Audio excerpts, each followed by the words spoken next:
Hi guys, नमस्कार। मैं Kesar Singh Radhe Radhe institute में आपका बहुत बहुत स्वागत करता हूं। प्यारे स्टूडेंटों, आज हम बात करेंगे 11th क्लास के चैप्टर नंबर 2 एनसीईआरटी बुक, और चैप्टर का नाम है मात्रक और मापन। तो हम बेसिक से स्टार्ट करेंगे 11th क्लास के चैप्टर नंबर 2 की। तो सर्वप्रथम हम देखते हैं भौतिक राशियाँ। भौतिक राशि क्या होती हैं, तो इसकी डेफिनेशन पढ़ते हैं। तो चलो स्टार्ट करते हैं। तो सर्वप्रथम सभी हेडिंग डाल लेंगे भौतिक राशि।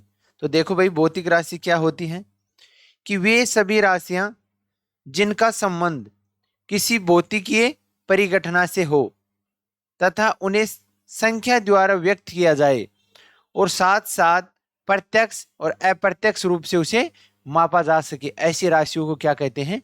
भौतिक राशि कहते हैं। अर्थात इस प्रकार की राशियां जिनका संबंध किसी भौतिक परिघटना से, यानी कि जो भी बाहर की कोई घटना हो रही है उससे उसका रिलेशन हो तथा उसे कोई संख्या द्वारा व्यक्त करे और जिसका प्रत्यक्ष और अप्रत्यक्ष रूप से मापा जा सके, ऐसी राशियों को क्या कहते हैं?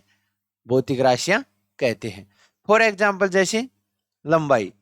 लंबाई को हम संख्या के रूप में व्यक्त कर सकते हैं और इसे भौतिक परिघटना से इसका संबंध है। ठीक है, लंबाई को जैसे कोई भी दूरी मापते हैं तो उसको लंबाई में ही तो मापते हैं, कितनी लंबाई है इसकी, कोई भी छड़ की लंबाई कितनी है। ठीक है, इसके बाद में दूसरा द्रव्यमान, तीसरा समय, दाब, ताप, चाल, बल, वेग, ईटीसी। ये क्या है? भौतिक राशियां हैं। ठीक है, इसके बाद नेक्स्ट देखो मूल राशियां। मूल राशियां क्या होती हैं? विज्ञान में समस्त राशियों को लंबाई, द्रव्यमान और समय, ताप, ज्योति तीव्रता, विद्युत धारा के पदों में मापा जाता है। इसे क्या कहते हैं? मूल राशियां कहते हैं।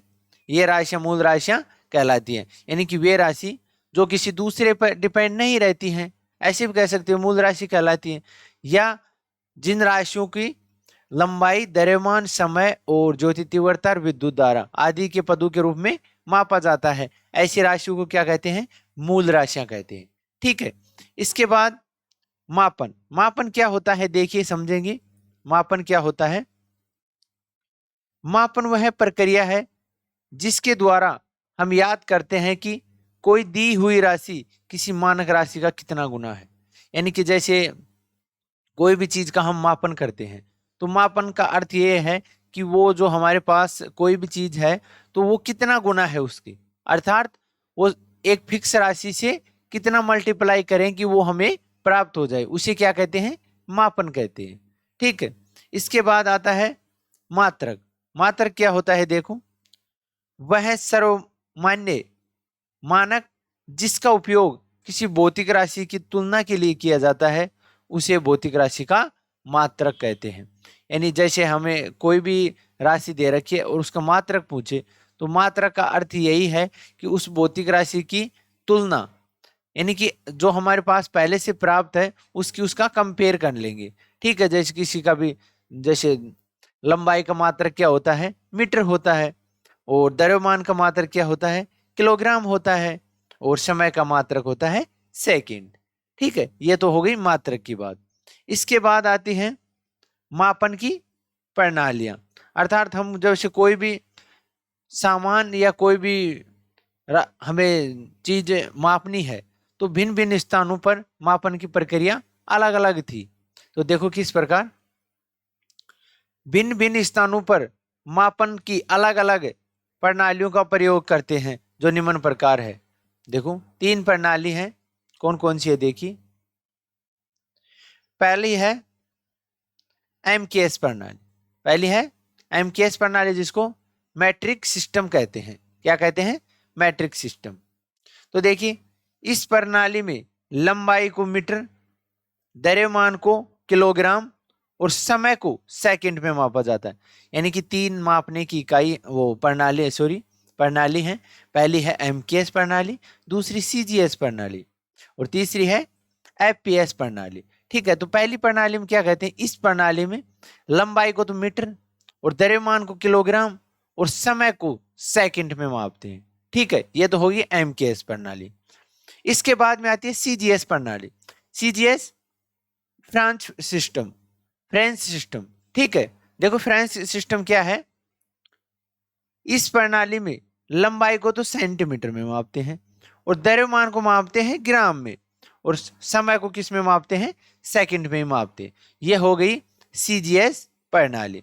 इसके बाद तीसरी आती है FPS प्रणाली। ये क्या होती है, देखिए ब्रिटिश सिस्टम, इसको इंग्लिश में क्या कहते हैं, ब्रिटिश सिस्टम। तो इस प्रणाली में देखो, इस प्रणाली में लंबाई को फुट में, लंबाई को तो मापते हैं फुट में, और द्रव्यमान को मापते हैं पौंड में, द्रव्यमान को किस में मापते हैं, पौंड में, तथा समय को सेकंड में मापते हैं, समय को किस में मापा जाता है, सेकंड में मापा जाता है। तो हमने 3 प्रणाली पढ़ ली है, MKS, CGS, FPS। ठीक है, तो आई होप समझे होंगे आप तीनों प्रणाली को। ओके, तो प्यारे स्टूडेंटों, कई देशों में तो MKS पद्धति में मापा जाता था और कई देशों में CGS पद्धति में मापा जाता था और कईयों में FPS पद्धति में।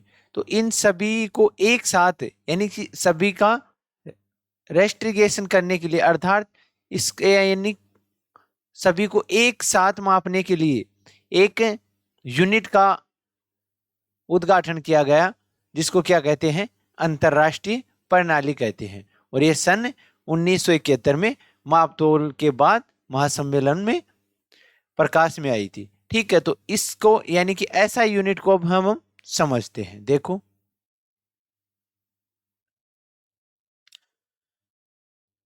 मापन की अंतरराष्ट्रीय प्रणाली, इसकी क्या है, the SI system of unit. ठीक है, मापन की यह प्रणाली अंतरराष्ट्रीय स्तर पर मान्य है, यानी कि सभी देशों में एक जैसा ही मापतोल हो, उसके लिए इस मापन पद्धति को लाया गया था। इसके बाद देखिए, संकेत के रूप में इसे SI प्रणाली कहते हैं, संकेत के रूप में इसे क्या कहते हैं, SI प्रणाली कहते हैं। जब SI का अर्थ है, यानी कि इंग्लिश में SI का अर्थ है सिस्टम इंटरनेशनल डी यूनिट्स, अर्थात सिस्टम इंटरनेशनल डी यूनिट्स होता है। ठीक है, ये इसकी फुल फॉर्म हो गई। इसके बाद देखो, इसके बाद देखो, यह प्रणाली सर्वप्रथम 1971 में मापतोल के महासम्मेलन में के बाद प्रकाश में आई थी। यह प्रणाली अंतरराष्ट्रीय मापतोल सम्मेलन में समय समय पर की जाने वाली संशोधित पर आधारित है, यानी कि जैसे जैसे इसमें संशोधित करना होता है तो इसमें सभी देश मिलकर संशोधित कर लेते हैं। तो अब फिलहाल में सभी देश यानी एक जैसा मापतोल करें, इसलिए SI प्रणाली को मापा जाता है। ठीक है, यह है SI प्रणाली। इसके बाद देखिए, SI प्रणाली में मूल कितने मात्रक होते हैं, 7 मात्रक होते हैं। तो देखिए, इसको लिखेंगे, इधर तो लिख लेंगे, 2 पार्टीशन कर लेंगे, इधर तो राशियां लिख लेंगे, ठीक है, और इधर लिख लेंगे मात्रक। इस टाइप तो राशियां, इधर मात्रक। पहली राशि देखो, लंबाई, लंबाई का मात्रक क्या होगा, मीटर। इसके बाद द्रव्यमान, द्रव्यमान का मात्रक किलोग्राम। समय, समय का मात्रक होगा सेकंड। और ताप, ताप का मात्रक होगा केल्विन। और इसके बाद विद्युत धारा, विद्युत धारा का मात्रक क्या होगा, एम्पियर। ठीक है, इसके बाद देखिए, थोड़ा स्लाइड को मैं छोटा कर देता हूं। इसके बाद देखिए, ज्योति पदार्थ की मात्रा, पदार्थ की मात्रा को किस में मापते हैं, मोल में मापते हैं, ये इसका मात्रक हो जाएगा। और ज्योति तीव्रता को कैंडेला में मापते हैं। ये 7 क्या होगी हमारे पास, भौतिक राशियां हो गई, जिसके मात्रक हम निम्न प्रकार दर्शा दिए हैं। अब इसकी सहायता से हम बाद में व्युत्पन्न मात्रक निकालेंगे। व्युत्पन्न राशियां यानी कि मूल राशियों से बना बना के हम व्युत्पन्न राशियां निकालेंगे और उसके मात्रक निकालेंगे। इसमें देखो, इसमें 2 पूरक मात्रक हैं, एक तो रेडियन और एक स्टेरेडियन, ये 2 पूरक मात्रक होते हैं। ठीक है, तो टोटल SI पद्धति में कितने मात्रक हो गए, मूल मात्रक तो 7 हो गए, ठीक है, और पूरक मात्रक कितने हो गए, 2, तो टोटल हो गए 9। ठीक है, अब इसके बाद में देखो, इसके बाद देखो, SI पद्धति में मूल मात्रक, मूल राशियों तथा मूल मात्रकों की सारणी, अर्थात जो मूल मात्रक और मूल राशियां हैं उसको किन चिन्ह से प्रतीक दर्शाते हैं वो देखो। मूल राशियां देखो, सर्वप्रथम तो 7 मूल राशियां हैं, एज इट इज लिख देंगे जो ऊपर थी। देखो, लंबाई, द्रव्यमान, समय, ताप, विद्युत धारा, पदार्थ की मात्रा, ज्योति तीव्रता। इसके बाद में इसकी मात्रा क्या होंगे? Metre, kilogram, second, kelvin, ampere, mole, candela. ठीक है, इसको दर्शाएं किस प्रकार? मीटर को एम, किलोग्राम को केजी, सेकंड को एस, और केल्विन को के, एम्पियर को ए, और मोल को एम ओ एल मोल, और कैंडेला किसे? सी डी से दर्शाएंगे।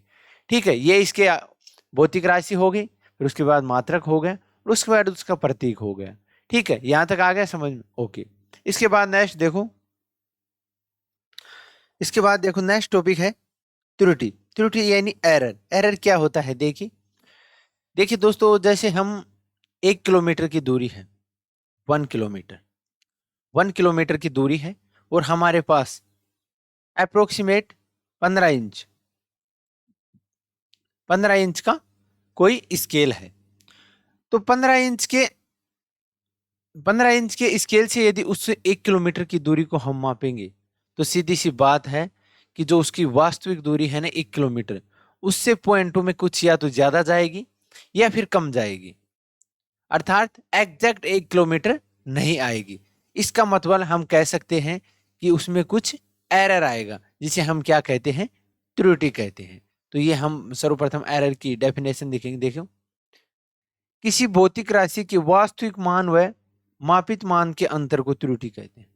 यानी कि कोई भी भौतिक राशि है, उसका रियल मान, रियल वैल्यू, और हम फाइंड वैल्यू, रियल वैल्यू और फाइंड वैल्यू, दोनों में जो अंतर होगा, उसे क्या कहते हैं? त्रुटि कहते हैं। ठीक है, त्रुटि 3 प्रकार की होती है। त्रुटि कितनी प्रकार की होती है? मुख्यतः 3 प्रकार की होती है। पहली, क्रमबद्ध त्रुटि। ये त्रुटि क्या होती है? वे त्रुटियां जो किसी एक दिशा में ऋणात्मक या धनात्मक होती है, उन्हें क्रमबद्ध त्रुटि कहते हैं। यानी कि इस प्रकार की, यानी एक डायरेक्शन में ऋणात्मक या धनात्मक होती है, उसे क्या कहते हैं? क्रमबद्ध त्रुटि कहते हैं। इसके बाद दूसरी होती है यादृच्छिक त्रुटि। किसी भौतिक राशि के मापन में अनियमित रूप से होने वाली त्रुटि को क्या कहते हैं? यादृच्छिक त्रुटि कहते हैं। यानी कोई भी भौतिक राशि को हम मापते हैं, तो उसकी रियल और जो मापते हैं उसमें अनियमित रूप से, थोड़ा बहुत उसमें एरर आ जाता है, उसे क्या कहते हैं? यादृच्छिक त्रुटि। ठीक है, और इसके बाद देखिए क्रमबद्ध त्रुटि। क्रमबद्ध त्रुटि के भी 2 प्रकार हैं। पहला है यंत्रगत त्रुटि। ये क्या होती है? देखिए, यंत्रगत त्रुटि क्या होती है? वह त्रुटि जो यंत्र में कमी के कारण उत्पन्न होती है, उसे क्या कहते हैं? यंत्रगत त्रुटि। यानी कि जैसे कोई भी हमें, जैसे कि कोई सामान का हम वेट, उसका वजन कर रहे हैं कि कितना होगा, तो उससे जैसे वो कांटा होता है, ड्रम कांटा, उसमें ही एरर हो, तो वो क्या होगा? यंत्रगत त्रुटि। ठीक है, दूसरा देखो, व्यक्तिगत त्रुटि। व्यक्तिगत त्रुटि वह त्रुटि जो व्यक्ति के अनुभव में कमी के कारण उत्पन्न होती है, उसे व्यक्तिगत त्रुटि कहते हैं। यानी कि जैसे व्यक्ति को मापने का अनुभव नहीं है, और उसके कारण उसमें कुछ एरर आया, तो उसे क्या कहते हैं? व्यक्तिगत त्रुटि कहते हैं। ठीक है, ये हो गई इसके 2। इसके बाद मुख्यतः तीसरी त्रुटि कौन सी आएगी? अन्य त्रुटि। ये क्या होती है? देखिए, यदि किसी भौतिक राशि के मापित मान A1, A2, A3 हो, तो वास्तविक मान क्या होंगे? ए रियल मान क्या होंगे? माध्य हो जाएगा। ए माध्य, यानी सभी मापित मानों को जोड़ देंगे, A1, A2, A3, A4 dot dot and so on N तक, और भाग लग जाएगा कितनी वैल्यू है? एन तक। यहां तक कोई दिक्कत नहीं है। तो देखिए एक बार, तो यहां तक समझ में आ गया अन्य त्रुटि। ठीक है, इसके बाद देखो नेक्स्ट,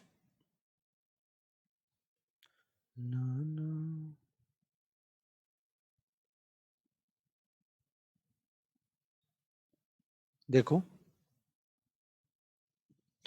निरपेक्ष त्रुटि क्या होती है। निरपेक्ष त्रुटि देखिए, किसी भौतिक राशि के मापित मान व वास्तविक मान के अंतर को निरपेक्ष त्रुटि कहते हैं। यानी कि जो हम मापते हैं ना मान, वो और रियल मान, उसके अंतर को क्या कहते हैं? निरपेक्ष त्रुटि कहते हैं, निरपेक्ष एरर कहते हैं। इसे प्रदर्शित डेल्टा ए से करते हैं। इसे किससे प्रदर्शित करते हैं? डेल्टा ए से। तो देखिए डेल्टा A1 बराबर, A1 तो क्या है इसका? A1 तो इसका मापित मान है, और A माध्य क्या है? रियल यानी वास्तविक मान। तो इसी प्रकार ये आ गया निरपेक्ष त्रुटि आ गई A1 के सापेक्ष।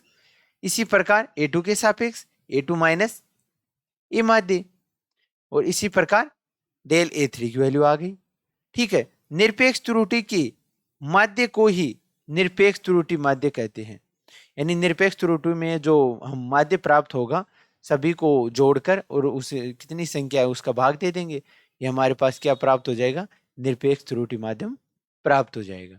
ठीक है, ये होगी निरपेक्ष त्रुटि। इसके बाद में नेक्स्ट आती है आपेक्षित त्रुटि, आपेक्षित एरर। ये क्या होता है देखिए, सर्वप्रथम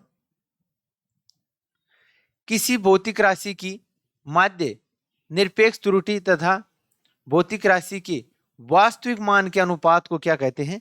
आपेक्षिक त्रुटि कहते हैं। यानी कोई भौतिक राशि हमें दे रखी है, उसके माध्य निरपेक्ष त्रुटि तथा भौतिक राशि के वास्तविक मान के अनुपात को क्या कहते हैं? आपेक्षिक त्रुटि। तो इसे डेल ए से दर्शाते हैं, और ये हो गया माध्य निरपेक्ष त्रुटि, और अपोन में भौतिक राशि।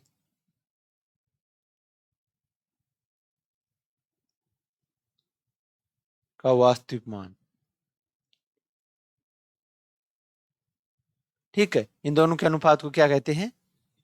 आपेक्षिक त्रुटि कहते हैं। ठीक है, यहां तक आया समझ में। इसके बाद देखो, यदि आपेक्षिक त्रुटि को प्रतिशत में व्यक्त किया जाए तो इसे प्रतिशत त्रुटि कहते हैं।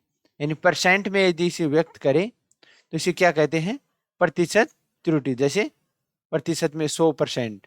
ठीक है, प्रतिशत त्रुटि तो डेल ए बराबर इसको लिखेंगे तो देखो डेल ए और अपॉन ए एम। ठीक है, ये आ गई प्रतिशत त्रुटि। इसकी वैल्यू फाइंड आउट कर दिया हम वैल्यू रखने पर, वैल्यू रखने पर। ठीक है भैया, यहां तक आ गया समझ में? ओके। इसके बाद देखो नेक्स्ट टॉपिक आता है, इसी में है त्रुटियों का संयोजन। यानी कि दो त्रुटियों की यदि जोड़ें, घटाएं और मल्टीप्लाई करें तो उस पर क्या फर्क पड़ेगा, उसकी बात करेंगे हम। तो सर्वप्रथम देखिए त्रुटियों का संयोजन क्या होता है। देखो सर्वप्रथम हेडिंग डाल लेंगे, सभी डाल लिया? ठीक है, तो देखो किसी प्रयोग के फल को सदैव अधिकतम संभावित त्रुटि ही याद की जाती है।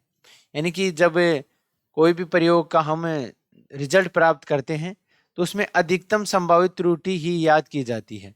अर्थात त्रुटियों का संयोजन में विभिन्न त्रुटियों को सदैव योग ही किया जाता है। यानी जो भी त्रुटि होती है उन सभी का योग किया जाता है, अंतर कभी भी नहीं किया जाता है, अंतर कभी भी नहीं किया जाता है। तो सर्वप्रथम देखो त्रुटियों का योग, इसको देखिए। यदि दो राशियां, यदि दो राशियां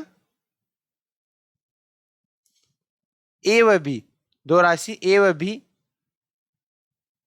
की मापें क्रमशः, एक की तो माप है ए प्लस डेल ए और दूसरे की है बी प्लस डेल बी हो तो योग में अधिकतम संभव निरपेक्ष त्रुटि अथवा सापेक्ष त्रुटि को याद करने के लिए इन राशियों के मापों के योगफल को x plus minus delta x के रूप में लिखने पर, अब देखो x plus minus delta x के रूप में लिखेंगे तो सर्वप्रथम कौन सी राशि ले रहे हैं, ए राशि।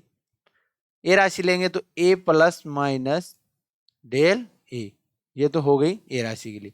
इसी प्रकार बी राशि के लिए अब इसको कैलकुलेशन करेंगे तो देखो ए तो एज इट इज आ गया, ये बी एज इट इज आ गया। इसके बाद देखो ये तो ऐसे कैसे आ गई। अब इस plus minus as it is बाहर ले लिया तो A plus del B as it is प्राप्त हो गया। यहां तक समझ में आया? ओके। इसके बाद देखिए ये एज इट इज टर्म ऐसे कैसे लिख दी, सीधा सीधी। तो इसमें देखिए ये मान हो गया यथार्थ मान और ये हो गया अधिकतम त्रुटि, यानी मैक्सिमम त्रुटि, मैक्सिमम त्रुटि, मैक्सिमम त्रुटि। ठीक है। इसके बाद देखो इसका थोड़ा डेरिवेशन पार्ट करेंगे तो देखो किस प्रकार करेंगे।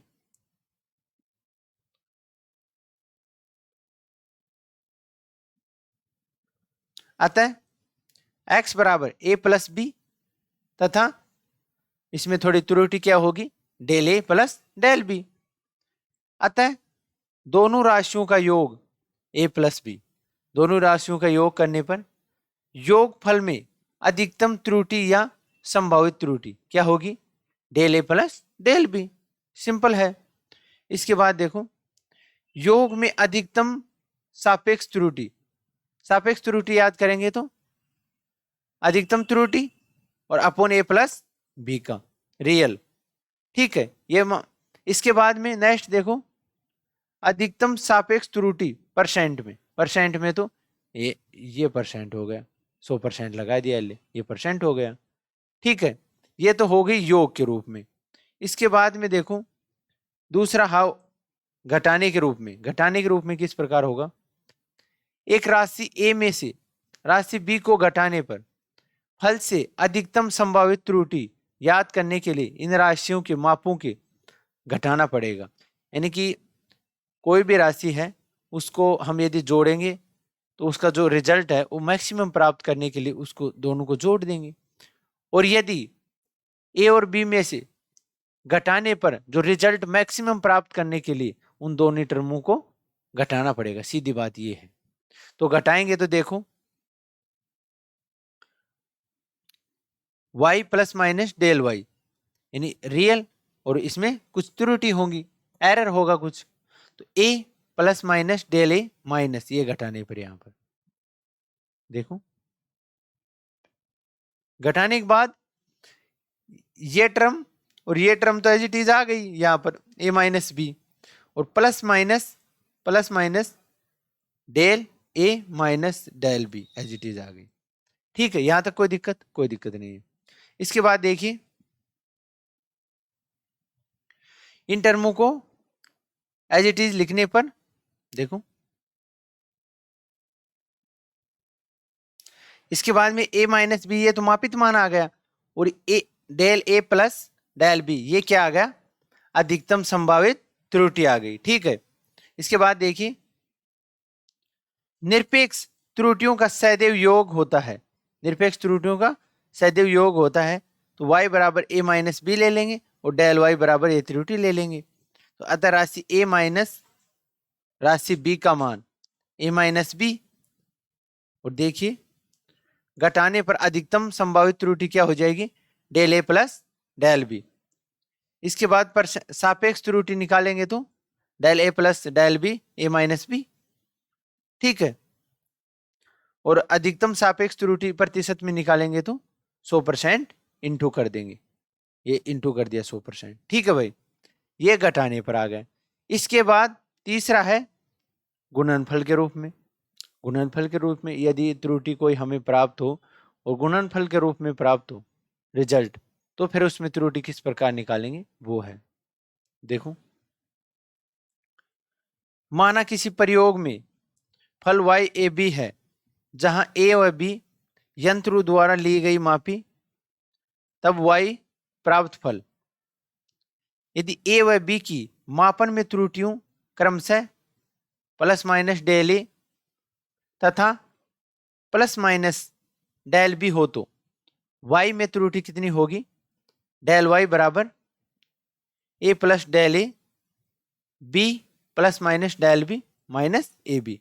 इसको कैलकुलेशन करेंगे, यानी दोनों का मल्टीप्लाई कर दिया तो देखो डेल y बराबर, इसको एक बार इससे मल्टीप्लाई करेंगे, एक बार इस टर्म से एज इट इज उतार देंगे, इससे ए बी कैंसिल आउट हो जाएगा और उसके बाद में डेल y बराबर plus minus A del B plus minus B del A plus minus del A del B. यहाँ तक हो गया। इसके बाद बहुत छोटे पदों डेल ए डॉट यानी कुछ परसेंट त्रुटि आएगी और त्रुटि इनटू, यानी देखो एरर कितना आया, यानी कि 0.2 का एरर आया और 0.2 को हम यदि 0.2 से गुणा करेंगे तो ये क्या आ जाएगा? 0.04, यानी और नीचे चला गया। तो इन पदों को छोड़ने पर अर्थात इनकी वैल्यू 0 लेने पर, 0 लिया तो डेल y बराबर plus minus A del B plus minus B del A. y के मापन में भिन्नात्मक के रूप में लेंगे तो ये तो मल्टीप्लाई के रूप में है, तो डेल y अपॉन y, तो ये ऐसे ऐसे टर्म रख देंगे, इसको थोड़ा सोल्व करेंगे आगे तो ये इस प्रकार प्राप्त हो जाएगा डेल y की वैल्यू। तो अधिकतम देखो, एक सेकेंड, अधिकतम संभावित प्रतिशत भिन्नात्मक त्रुटि डेल y अपॉन मैक्सिमम 100%, इधर भी 100% लगा देंगे और इसका कैलकुलेशन हो गई। ये भिन्नात्मक त्रुटि हो गई, मल्टीप्लाई की भी हो गई, एडिशन भी हो गया और सब्ट्रैक्शन भी हो गया। ठीक है, यहां तक हो गए 4। इसके बाद में देखो, इसके बाद नेक्स्ट टॉपिक देखो भाई, सार्थक अंक। सार्थक अंक क्या होता है? देखिए, किसी भी राशि के मापन में सम्मिलित सभी विश्वसनीय तथा एक संदिग्ध अंक सार्थक अंक कहते हैं।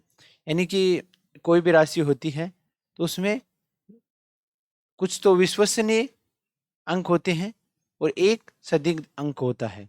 किस प्रकार? देखिए नीचे एग्जाम्पल में, किसी छड़ की लंबाई 14.5 है, ठीक है, सेंटीमीटर।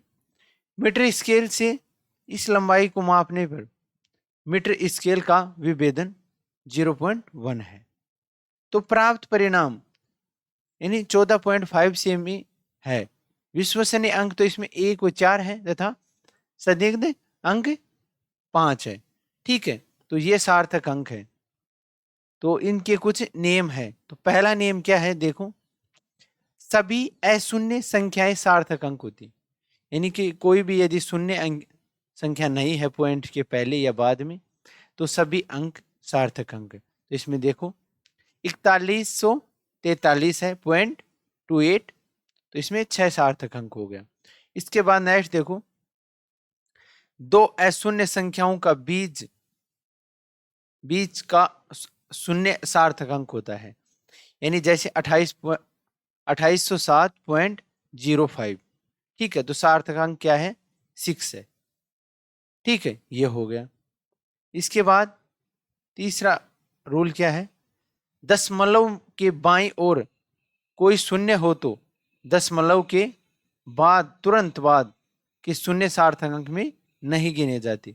जैसे 0.0028 है तो दशमलव से पहले 0 है तो ये बाद वाले 2 अंक है ना, ये सार्थक अंक में नहीं गिने जाएंगे। तो इसके सार्थक अंक कितना होगा? 2 और 8 हो जाएंगे, 2 संख्या हो जाएंगी सार्थक अंक। ठीक है, इसके बाद देखो,